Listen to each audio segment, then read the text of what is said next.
Dhaka university B ইউনিটের বাংলা রিটেনের জন্য কি কি দেখতে হবে। তো বাংলার যে রিটেন, এখানে আসলে আমাদের মার্কস আছে হচ্ছে 20, যার ভিতরে পাস মার্ক কত, পাস মার্ক হচ্ছে 5।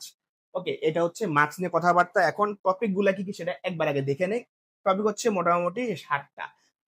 অনুচ্ছেদ থেকে অনুধাবনমূলক কোয়েশ্চেন থাকবে, সারমর্ম বা সারাংশ, অনুবাদ, ভাব সম্প্রসারণ, পদ পরিবর্তন এবং বিপরীত শব্দ, শুদ্ধিকরণ, অন্যান্য ব্যাকরণ। এখন আসি এগুলা দিয়ে আসলে কি কি বুঝাতে চায়।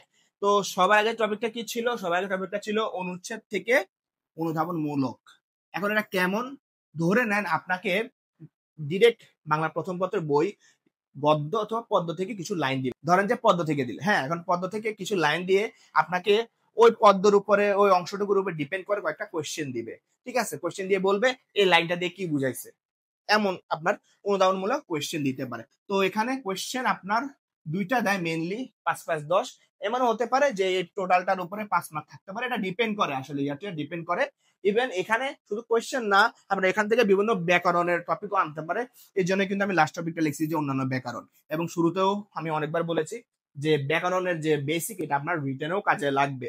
ধরে নেন এখানে কিছু শব্দ আসলো, শব্দ দিয়ে বললো এটা কোন কারক বা কোন সমাস, বা এখানে সন্ধি বিচ্ছেদটা কেমন, এরকম শব্দ আপনাকে দিতে পারে, দিয়ে এই ধরনের কোশ্চেন করতে পারে। তো এই জন্য ব্যাকরণ বেসিক খুব ভালো রাখবো, এবং তারপরে একটা অনুচ্ছেদ থেকে অনুধাবনমূলক কোশ্চেন দিলে সেটা আমরা অ্যান্সার করতে পারবো। অবশ্যই এগুলো প্র্যাকটিসের ব্যাপার। পরীক্ষার হলে যদি জীবনে প্রথমবার এটা দেখেন, কখনোই পারবেন না, প্র্যাকটিস করে যেতে হবে। এইগুলো প্রথম টপিকটা, সারাংশ এবং সারমর্ম। যদিও এই টপিকটা আমরা এসএসসি এবং এইচএসসি তে অনেকবার দেখেছি, তবে আমাদের ডিউতে এই টপিকটা আমাদের মেন বই থেকেও আসতে পারে, এবং ম্যাক্সিমাম ক্ষেত্রে সেটা পদ্য থেকেই দেয়। তো আমরা সেফ থাকার জন্য কি করতে পারি, আমরা এইচএসসি তে যতগুলো দেখেছিলাম, যেমন একটা বই তো অবশ্যই ফলো করেছি আমরা এইচএসসি তে, ওই সারমর্ম বা সারাংশগুলো সব দেখবো। এবং আমাদের যে ফার্স্ট পেপার, ওই বই থেকেও গদ্যের পার্টগুলো একটু ভালো করে দেখবো। অবশ্যই এই জিনিসগুলোকে আমরা একটা বই ফলো করেই দেখবো, তাই না? কারণ এই জিনিসগুলো তো নিজে থেকে বানায় বানায় করবেন না, একটা বই নিবেন, সেখান থেকে ফলো করবেন। তো ওখানে অবশ্যই একটা ভালো বই নিলে এগুলোর অনেকগুলো প্র্যাকটিস পেয়ে যাবেন। অনুবাদ, অনুবাদ প্রত্যেক বছরই আসে বলা যায়, এবং অনুবাদ খুব ইম্পর্টেন্ট। এবং অনুবাদ পারার জন্য কিন্তু আসলে আমাদের যে প্রবাদ বাক্যগুলো আছে, এবং বা কমন বারবার আসা যে বাক্যগুলো, এগুলো কিন্তু অনেক বইয়ে থাকে। তো ওই বই যে কোনো একটা আমরা নেব। আগেও বলেছি যে বই যেগুলো খুব ভালো, সেখানে কিন্তু এই টপিক গুলো থাকে প্র্যাকটিস করার জন্য, ওখান থেকে আপনার কমন পড়ে যাবে। এবং এরপরে আসা হচ্ছে ভাব সম্প্রসারণ। এটাও আমাদের এইচএসসির যে টপিক গুলো আছে ওগুলো থেকেও আসতে পারে, ইভেন আমাদের বাংলা প্রথম পত্র বই থেকেও আসতে পারে। তো আমাদের দুইটাই হাতে রাখতে হবে। তারপরে যে টপিক গুলো আছে, এগুলো সবগুলো কিন্তু আসলে গ্রামার বেস। তো নিচে থাকা যে টপিক গুলো, এর ভিতরে শুদ্ধিকরণটা বেশি ইম্পর্টেন্ট। এবং এখানে কেমন আসে, ধরে নেন আপনাকে কয়েকটা সেন্টেন্স দিবে, 5টার মতো, দিয়ে বলবে এই সেন্টেন্সটায় কি কি ভুল আছে ঠিক করো। এবং ওই সেন্টেন্স আসলে ভুল কি কি থাকতে পারে, আপনার ওখানে বানান ভুল থাকতে পারে, বা আপনার এমন একটা ওয়ার্ড ইউজ করলো যেটা ইউজ করা লাগতো না, এমন কিছু আর কি। তো এই হলো মোটামুটি আমাদের বাংলা যে রিটেন পার্টটা সেটা। এখন আমি যদি বলি এখানে সবচেয়ে ইম্পর্টেন্ট টপিক কোনগুলা, তো অবশ্যই আপনার অনুচ্ছেদ, সারাংশ, সারমর্ম, অনুবাদ এবং শুদ্ধিকরণ, এগুলো ভালো করে দেখতে হবে। ভাব সম্প্রসারণ চলে আসে, তার মানে কি 5টা টপিক, মানে টপিকটা খুব বেশি না, না? তো 5টা টপিক খুব ভালোভাবে দেখতে হবে। এবং এর বাইরে এগুলো যা আছে, এগুলো তো আসলে ব্যাকরণ, ব্যাকরণ তো আমরা এমসিকিউর জন্য দেখবই। এই হচ্ছে বাংলার যে রিটেন পার্ট, তার জন্য কথাবার্তা। এবং বাংলার এমসিকিউ পার্টের জন্য আমাদের একটা বই আছে, যেটা দিয়ে আসলে ডিউর এমসিকিউ, ইউপি এবং জাহাঙ্গীরনগর, চিটাগাং, রাজশাহী সবগুলোই কাভার হয়। এবং সেখানে আমাদের ব্যাকরণ পার্ট, তারপরে ফার্স্ট পেপার, তারপরে মুখস্থ পার্ট, সাহিত্য সবকিছুই আছে। যারা ওই বইটা কালেক্ট করতে চান, তারা অবশ্যই আমাদের ক্যাম্পাসে গিয়ে ফেসবুক পেজে নক করতে পারেন। ঢাকা ইউনিভার্সিটি বি ইউনিটের রিটেন ইংলিশের ক্ষেত্রে আমাদের কি কি দেখতে হবে। তো রিটেনে আসলে মার্কস কত ইংলিশে? 20 মার্ক। পাস মার্ক কত জানি? 5। তবে এটা দেখে লাভ আছে কোনো? নাই। কারণ আমাদের এখানে মিনিমাম 15 তোলার ট্রাই করতে হবে, তা না হলে আপনি ভালো সাবজেক্ট পাবেন না। ওকে, এখন 15 পাওয়ার জন্য কি জানতে হবে? 15 পাওয়ার জন্য আমাদের জানতে হবে টপিক কি কি দেখতে হবে। আমি পসিবল যতগুলো টপিক আছে সবগুলো এখানে লিখে দিয়েছি, আলাদা করে বলার কিছু নাই। তবে কোনটা দিয়ে কি বুঝে সেটা এখন আসি। সবার আগে আমাদের মোস্ট ইম্পর্টেন্ট হচ্ছে এক্সপ্লেনেশন। এক্সপ্লেনেশনটা কেমন? আপনাকে একটা ছোট করে প্যাসেজ দিবে, সেটা অবশ্যই ইএফটি বই থেকে আসার সম্ভাবনা সবচেয়ে বেশি। দিয়ে আপনাকে বলবে এই যে একটা প্যাসেজ দিল, ছোট একটা প্যাসেজ, ওটা এক্সপ্লেন করো। ঠিক আছে? তো এটা খুবই ইম্পর্টেন্ট। এটা পারার জন্য কি করতে হবে? অবশ্যই ইএফটি বইটা খুব ভালোভাবে পড়তে হবে। এবং এটার ক্ষেত্রে মার্কস 5ও হতে পারে অথবা 10ও হতে পারে। তার মানে বুঝতেছেন, খুবই ইম্পর্টেন্ট। 10 আসা মানে কি? অর্ধেক পরীক্ষা এখানেই।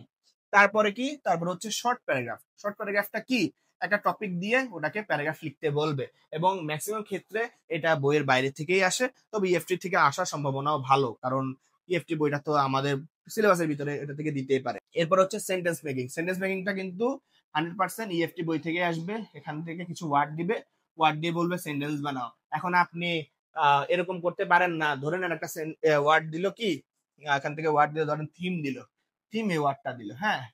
এখন আপনি বললেন যে theme is an English word, বানাইছেন কি সেন্টেন্স বানাইছেন, হবে না। লজিক্যাল সেন্টেন্স বানাইতে হবে, যেটা দেখে মনে হবে যে আপনি আসলে ইংলিশ বুঝেন, এই ওয়ার্ডটা বুঝছেন, ঠিক আছে, এরকম সেন্টেন্স বানাইতে হবে। ফিল ইন দ্য গ্যাপস থাকতে পারে, with clues, without clues. Without ক্লুজের সম্ভাবনা সবচেয়ে বেশি। তারপরে হচ্ছে থিম অথবা সামারি লেখা, এটাও আমরা এইচএসসি তে পড়ছি, এখানেও পারা যাবে যদি প্র্যাকটিস করি, এবং এটাও ইএফটি বই থেকে আসার সম্ভাবনা সবচেয়ে বেশি।